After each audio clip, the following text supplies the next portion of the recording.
Assalamualaikum warahmatullahi wabarakatuh. Saya kencengin sedikit.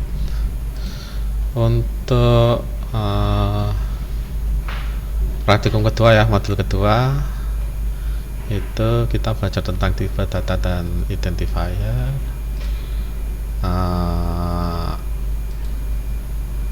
Sini ya, yang ini ya, tentang variabel. Silakan Anda pelajari ini Anda lihat ini terus kita kerjakan yang modul 2. Oke, untuk modul 2 kita akan belajar tentang variabel dan identifier. Silakan Anda pelajari ini, Anda baca-baca.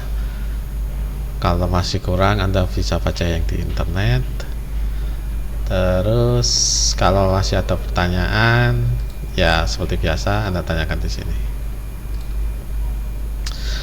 Terus kemudian di praktikum ini kita akan belajar tentang variabel. Yang jelas untuk bikin variabel atau identifier bisa untuk macam-macam ya, tidak hanya variabel, bisa untuk konstanta atau fungsi. Itu ada aturannya. Jadi ini adalah aturannya, harus diawali dengan karakter, tidak boleh diawali dengan angka ya, tapi angka boleh di karakter berikutnya. Yang jelas bukan karakter pertama.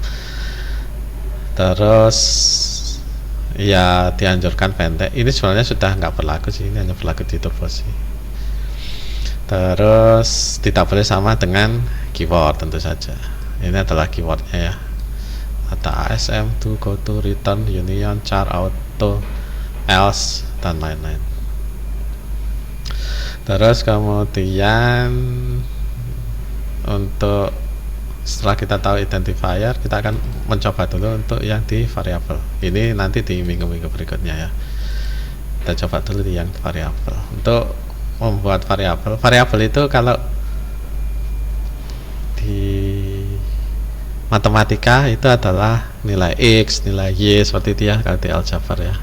Peubahnya itu adalah variabel. X tambah Y sama dengan 5 misalnya, maka X dan Y itu adalah variabel. Kira-kira seperti itu kalau di matematika. Terus kemudian kalau di program ya kita harus deklarasi terlebih dahulu. Kira-kira seperti ini. Variabel ada tipe datanya istilahnya ya. Ini adalah tipe data. Ada integer, bilangan bulat ya. Terus kemudian float itu bilangan desimal ya, bilangan per koma. Char itu juga bilangan bulat. Kemudian char sebenarnya semua tipe data ada versi unsigned-nya. Unsigned-nya itu tidak ada sign-nya, tidak ada tanda minusnya. Jadi bilangan positif semua itu kita gunakan unsigned. Kemudian bedanya antara ini ya bilangan per komanya, ini sama-sama bilangan per koma ya, bilangan desimal. Itu beda di jumlah bitnya. Bit binary digit nanti Anda belajar sih di matematika ya. Yaitu bilangan basis 2 ya. Angkanya hanya 0 dan 1 saja. Oke, kemudian ini adalah range nilainya ya. Yang jelas range paling besar tentu saja angka dengan bit yang paling banyak ya. Char itu hanya 8 bit.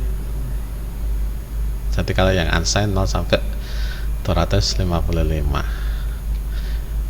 Biasanya sih nanti char itu untuk merepresentasikan karakter A, B, C, D itu dinyatakan dalam angka 8 bit ya, karena komputer hanya tahu angka dan angkanya pun hanya biner. Dia nggak tahu karakter A, karakter B itu seperti apa ya. Semuanya selalu dinyatakan dengan bilangan biner di komputer. Oke, balik lagi ke sini. Jadi Anda harus menyatakan tipe datanya. Kalau integer in, float, double, char itu ya char juga ya. Jadi semuanya sesuai dengan tipe data di sini. Kemudian ini adalah identifier Anda.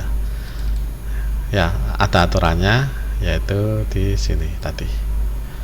Oke, misalnya kita kasih nama nih variabelnya nilai 1, nilai 2, nilai 3 dan seterusnya. Oke, terus kadang-kadang kita perlu untuk menginisialisasi variabel tersebut. Kita kasih dengan nilai awal. Inisialisasi itu adalah memberi nilai awal. Ini kebaca nggak sih? Ini saya ketiin ya. Jadi kira-kira seperti itu. Jadi bisa Anda langsung isikan nilainya 1, maka angka sama dengan 1. Oke ya, untuk teorinya ini sebenarnya sih ya ada di sini semua ya. Silakan Anda tonton terlebih dahulu. Terus kemudian ada string control. Ini nanti ya sekalian kita coba aja untuk menunjukkan apa sih maksudnya ini gitu. Persen-persen.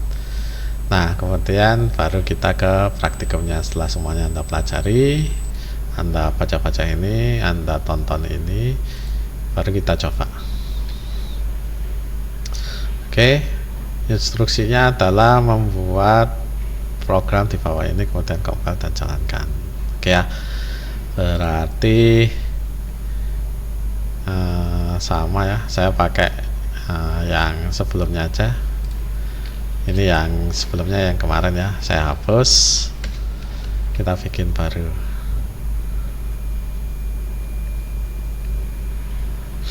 Oke, Anda bisa copy paste, Anda bisa ketikkan sendiri ya. Saya anjurkan untuk mengetik sendiri supaya lebih paham. Include seperti biasa ya, karena kita menggunakan printf di sini ya, maupun scanf, input dan output. Scanf itu input nanti ya, printf seperti sudah kita ketahui itu adalah output. Jadi kita pakai standar input output. Oke. Nah, tujuan program ini itu adalah ya sebenarnya sih Anda harus baca ini ya, amati hasilnya ya. Tujuannya apa sih? Tujuannya sih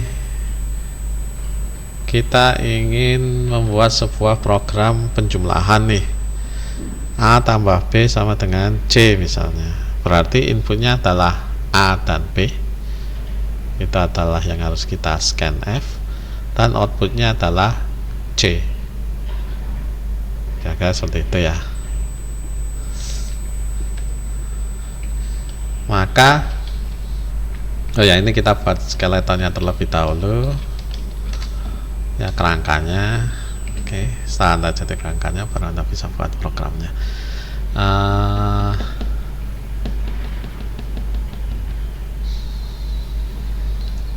Ini ya tadi ya, A tambah B sama dengan C, atau C itu nilai 3 itu sama dengan nilai 1 tambah nilai 2 nih. Berarti kan Anda butuh 3 variabel tersebut nih, maka variabel tersebut harus Anda deklarasikan. Ya, misalnya bilangannya hanya bilangan bulat saja nih yang kita pakai, berarti kita pakai tipe data integer. Anda punya nilai 1, Anda punya nilai 2, Anda punya nilai 3. Oke. Ingat setiap statement ini adalah statement ya, satu baris perintah, ini satu statement, satu baris perintah. Itu selalu diakhiri dengan titik koma. Jadi baris ini itu adalah deklarasi variabel nih. Saya kasih komentar ya, supaya lebih mudah dipahami. Oke, jadi kita akan punya 3 variabel. Nilai 1, nilai 2, nilai 3. Variabel ini bisa Anda isi dengan angka apapun. Ya, variabel ini nanti ketika program dijalankan akan tersimpan di memori. Oke, kita lanjutkan. Terus kemudian kita butuh input nih.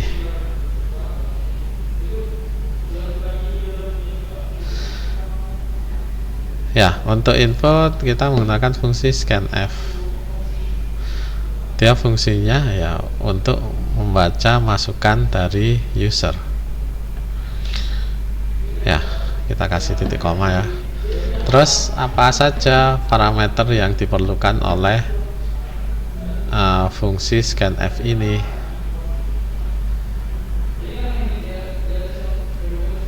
Ada dua parameter, yaitu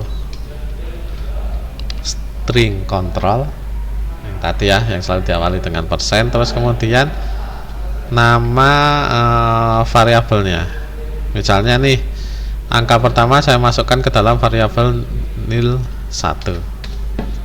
Oke. Ya, kita kan butuh input 2 ya, angka pertama dan angka kedua.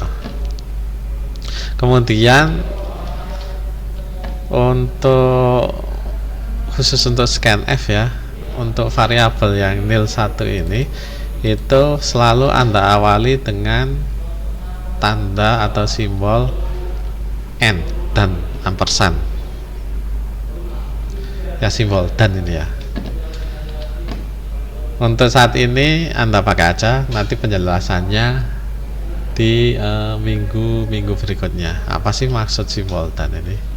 Untuk sementara ini kita pakai dulu aja ya. Oke. Anda butuh 2 input nih. Ya, nilai 1 dan nilai 2. Oke. Kemudian hasilnya Anda simpan di nilai 3 ya, dimana hasil nilai 3 itu adalah hasil penjumlahan dari nilai 1 dan nilai 2 ya, kira-kira seperti itu. Kemudian setelah berhasil dihitung, kita ingin tampilkan hasilnya kan, jadi kita gunakan printf nih, hasilnya adalah kira-kira seperti itu ya. Nah, untuk menampilkan isi dari suatu variabel di printf itu sama, kita menggunakan string control juga. Ya, karena dia tipe datanya adalah integer, maka kita pakai %d. Kemudian di sini adalah nama variabelnya, dalam hal ini adalah nilai 3. Kira-kira seperti itu ya. Mana nih? Ini ya. String control, kita pakai bilangan integer, berarti kita pakai %d ini ya. Nanti ketika Anda pakai bilangan berkoma, berarti nanti pakai %f dan seterusnya. Nanti ini Anda cari-cari aja ya, di sini kayaknya ada ya. Oke. Ini kalau Anda jalankan, Anda build dan Anda run ya, dia akan menampilkan halaman kosong. Ya, sebenarnya kan dia berhenti di sini nih. Ya, dia menunggu input dari user.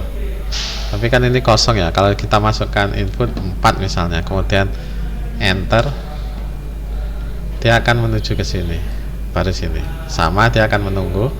Jadi kalau saya masukkan 5, enter, kita akan memperoleh hasilnya adalah 9 ya, dimana 9 itu adalah 4 tambah 5 masuk ke variabel nilai 3. Nilai 3 ini yang kita tampilkan di sini. Nah, supaya user tidak bingung nih, dia pikirkan ketika layarnya hanya hitam aja itu adalah error. Jadi di sini bisa Anda tambahkan misalnya nih informasi ya, masukkan nilai pertama misalnya. Oke, ini juga sama ya, masukkan nilai kedua ya, sehingga user tidak bingung harus ngapain nih, apa yang harus dilakukan.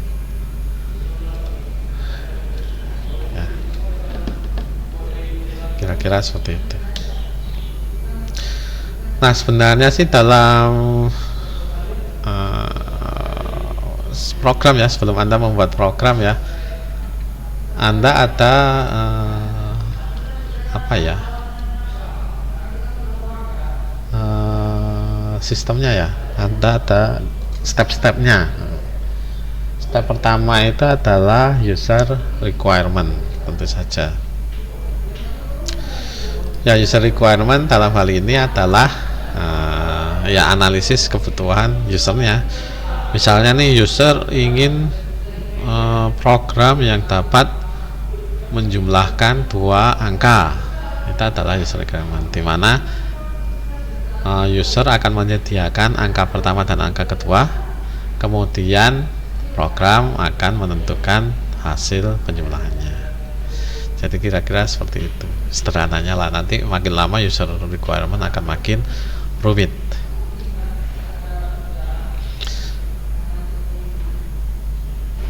Oke, terus kemudian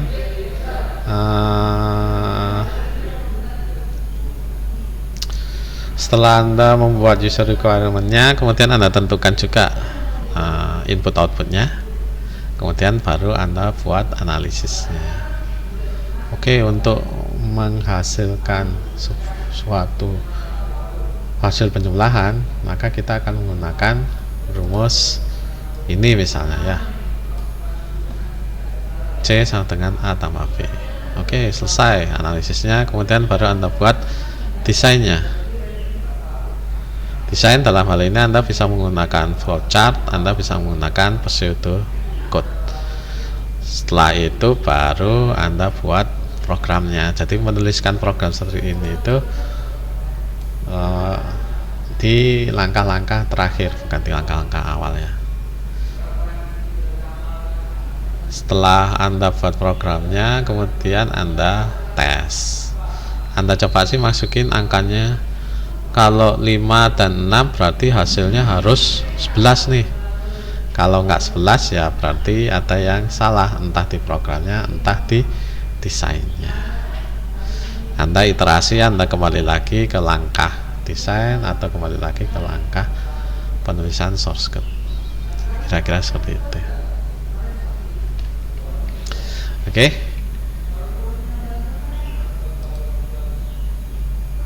Terus kemudian ya ini tadi yang saya jelaskan ya. Misalnya nih, Anda memiliki user requirement untuk konversi suhu nih, artinya user Anda memakai program Anda nantinya ya, atau bos Anda misalnya yang jauh bikin program, dia minta program untuk konversi suhu nih dari Celsius ke Reaumur. Oke. Jadi kalau di analisis Anda butuh input suhu dalam Celsius nih, Anda pastikan ke usernya, wawancara misalnya ya. Berarti user harus punya kondisi suhu dalam Celsius nih, Anda pastikan. Oke, user punya suhu dalam Celsius. Kemudian setelah kita tahu inputnya adalah Celsius, kemudian keinginan user itu adalah Reaumur, ini ya Reaumur, maka berarti outputnya adalah Reaumur. Oke, kemudian kita harus analisis nih, bagaimana sih konversi dari Celsius ke Reaumur. Apakah kita perlu input yang lain, apakah kita butuh hal yang lain. Kita analisis nih, kita cari-cari rumusnya. Oh, dapat nih, dimana Reaumur itu adalah Celsius dikali 4/5. Dari rumus ini kita bisa tahu bahwa inputnya hanya butuh Celsius nih, tidak butuh hal-hal yang lain. Oke, setelah itu baru kita buat algoritmanya. Algoritmanya Anda bisa menggunakan flowchart, Anda bisa menggunakan pseudocode ya. Untuk saat ini kita pakai flowchart dulu ya. Flowchart tentunya Anda sudah baca-baca ya di minggu sebelumnya ya, di sini. Oke, terus untuk bikin flowchart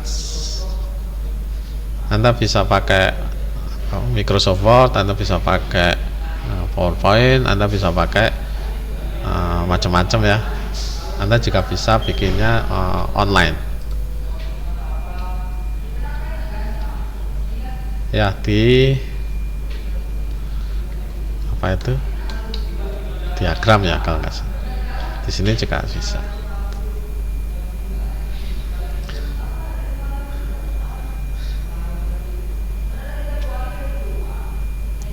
Ya, jadi nanti Anda bikin di tugasnya Anda bikin pakai flowchart ya untuk desain Anda.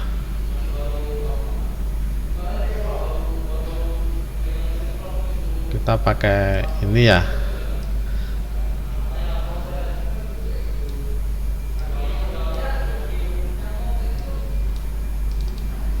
Kapsul itu selalu untuk mulai dan selesai. Terus kemudian tadi analisis kita kan kita butuh input dalam Celsius ya. Untuk input maupun output kita pakai jajaran genjang ya.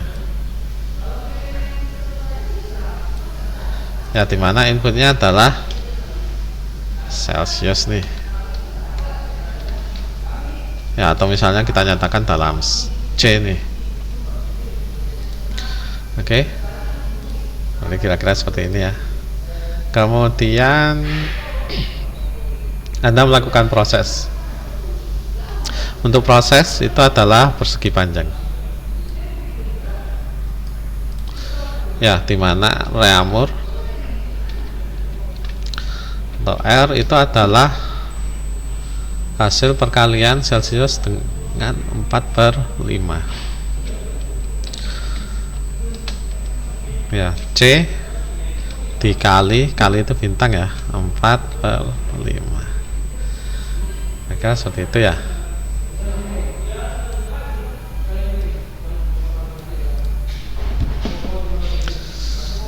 Oke.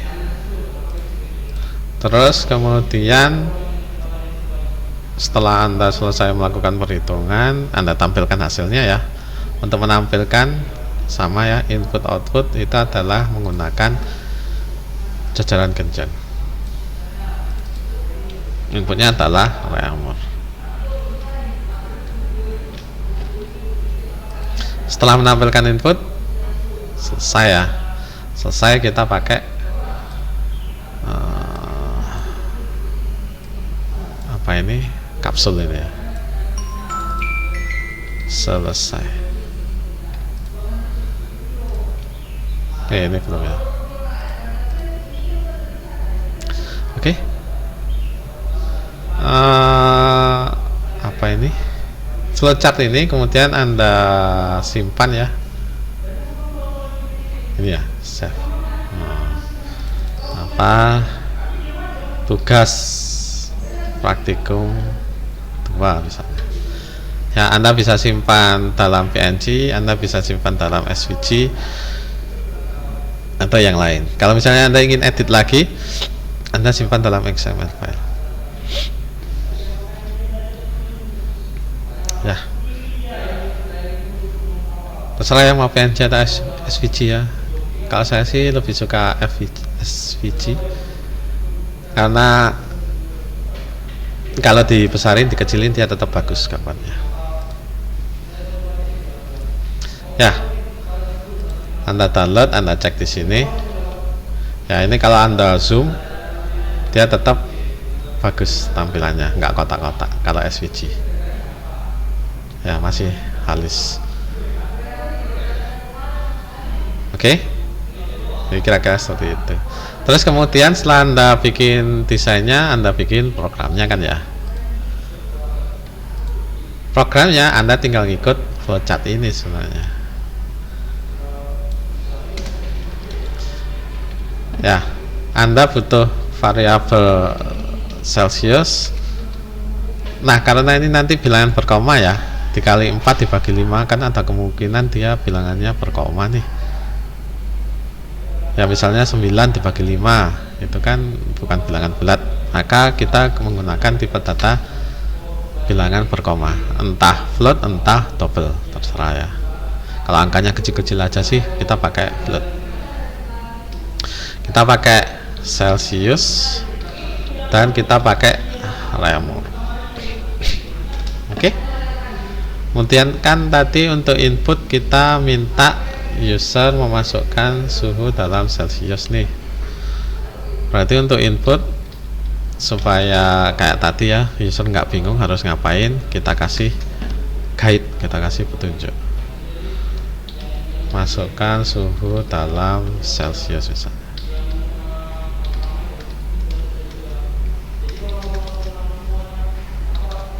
Oke, baru kita simpan menggunakan scanf. Karena kita menggunakan tipe data float, di sini kita pakai %f. Ya, kita masukkan ke Celsius. Jangan lupa kita gunakan simbol dan n. Nah, setelah kita memperoleh suhu dalam Celsius, baru kita proses nih.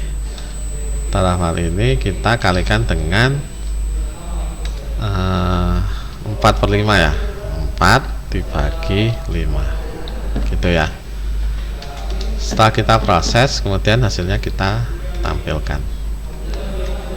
Oke, suhu dalam reaumur adalah sekian ya. Dalam hal ini kita pakai %f, variabelnya adalah reaumur. Oke, kemudian sini udah, ini udah selesai. Kita jalankan. Misalnya saya punya 100 derajat, harusnya adalah berapa? 80 ya.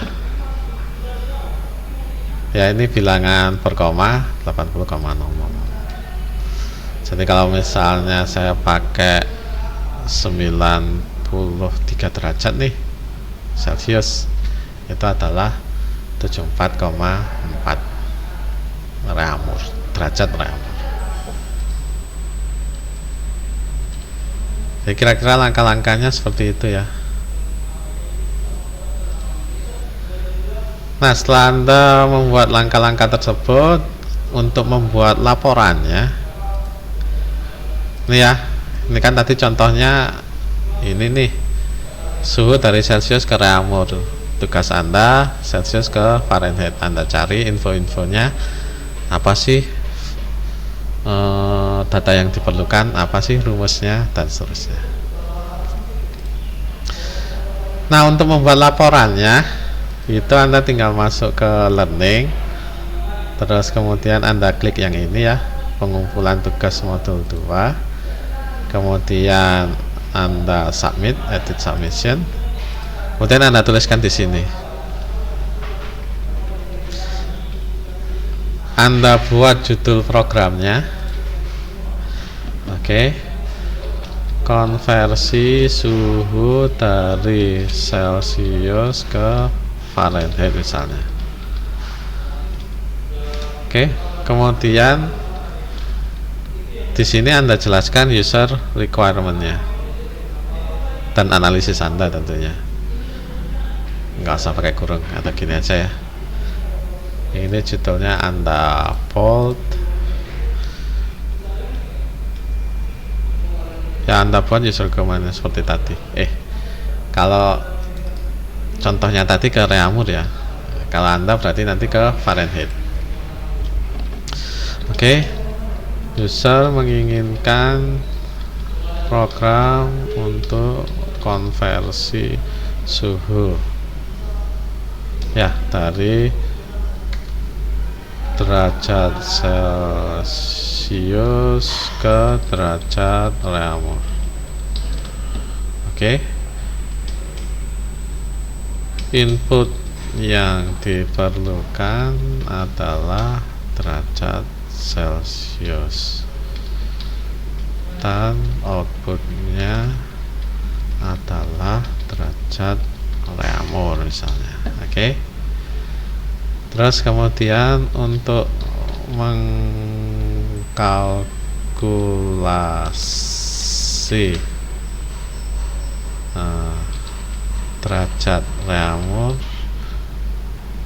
dari derajat Celsius, kita menggunakan rumus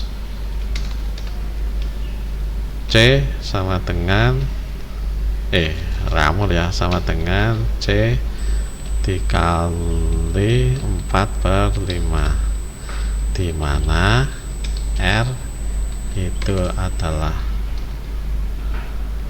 derajat ramur, C adalah derajat Celcius misalnya. Oke, jadi kira-kira seperti itulah analisis kita.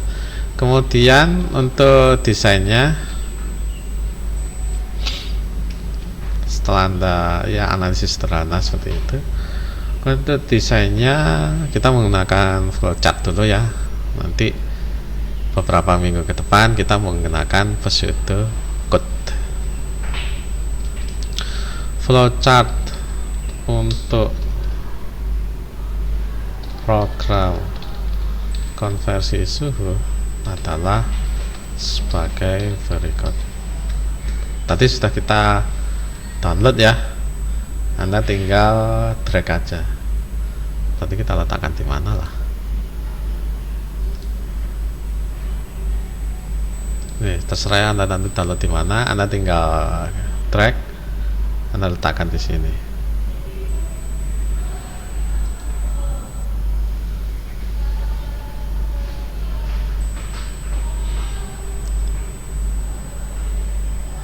Atau dari sini ya nanti ya, upload.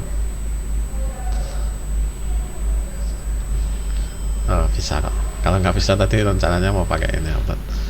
Oke, Anda sudah punya flowchartnya, terus kemudian Anda tuliskan programnya juga di laporannya. Source code untuk program konversi suhu itu tadi adalah, Anda kan udah buat source code-nya ya tadi di sini. Ini tinggal Anda copy paste aja. Oke, Anda copy, Anda paste di sini. Oh iya, programnya Anda rapikan ya nanti supaya saya lebih enak bacanya, koreksinya. Jangan mepet-mepet sehingga susah untuk dibaca. Terus kemudian, oh ya, tiap bagian ya itu Anda pisahkan ya biar nggak bingung juga. Apa ya pemisahnya ya enaknya ya, kasih judul aja ya. Ini desain, ini tadi user analisis, ini desain kita pakai flowchart, Anda kasih bold, terus kemudian source code. Ini Anda bold juga ya, biar nanti gampang saya memeriksanya. Oke, kemudian ya kesimpulan maupun kesulitan yang Anda alami itu kira-kira apa sih? Ya tinggal Anda tulis ya di sini ya. Ya, variabel terserah lah, apapun lah. Apa yang Anda alami selama membuat program ini, selama mendesain, dan kemudian apa solusinya. Ya. Itu Anda tuliskan aja di kesimpulan di sini. Oke. Setelah selesai kemudian Anda save.